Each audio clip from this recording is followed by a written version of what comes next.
Pemerintah juga mengubah Wisma Haji Pondok Gede menjadi rumah sakit darurat COVID-19 dan menambahkan 900 tempat tidur pasien. Kementerian Kesehatan juga menambahkan tenaga kesehatan dari wilayah dengan kasus COVID-19 rendah.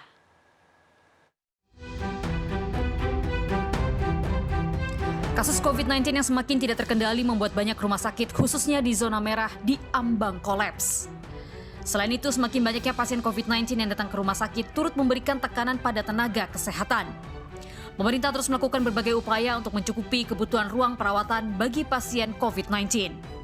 Sebelumnya, pemerintah telah menunjuk 3 rumah sakit umum pemerintah di DKI Jakarta, yakni RSPI Sulianti Saroso, RSUP Persahabatan, dan RSUP Fatmawati sebagai rumah sakit rujukan COVID-19. Ketiga rumah sakit ini dikonversikan 100% hanya untuk menerima dan merawat pasien COVID-19. Kementerian Kesehatan juga terus berupaya menambah fasilitas rawat inap seiring dengan bertambahnya jumlah pasien COVID-19 yang mencapai lebih dari 25.000 pasien sehari. Salah satunya menambah 900 tempat tidur di Wisma Haji Pondok Gede, Jakarta Timur yang kini difungsikan sebagai rumah sakit darurat COVID-19. Sementara dari sisi SDM, Kemenkes akan mendatangkan tenaga kesehatan dari daerah yang COVID-19-nya tidak tinggi seperti Sumatera dan Kalimantan dan akan diinapkan di Wisma Haji Pondok Gede.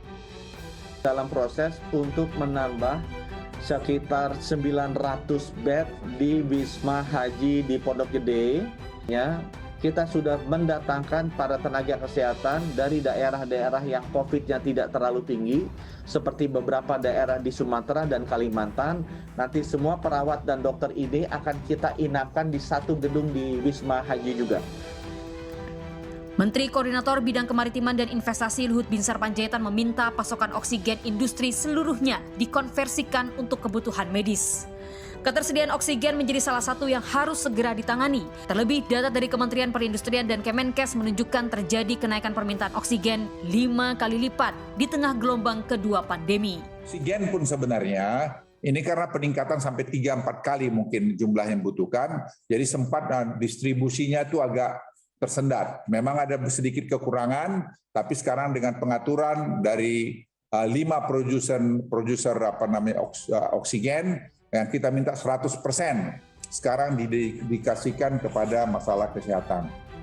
Pihak Kementerian Perindustrian sendiri menyatakan para produsen gas oksigen sudah 100% diwajibkan menggeser produksi oksigennya ke oksigen medis.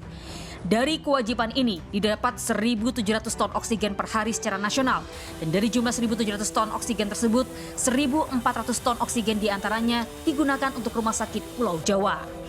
Warga diminta untuk disiplin menerapkan protokol kesehatan termasuk tidak keluar rumah jika tidak perlu dan menerapkan 100% WFH bagi sektor non-esensial untuk membantu mengurangi laju penularan pandemi. Tim Liputan melaporkan.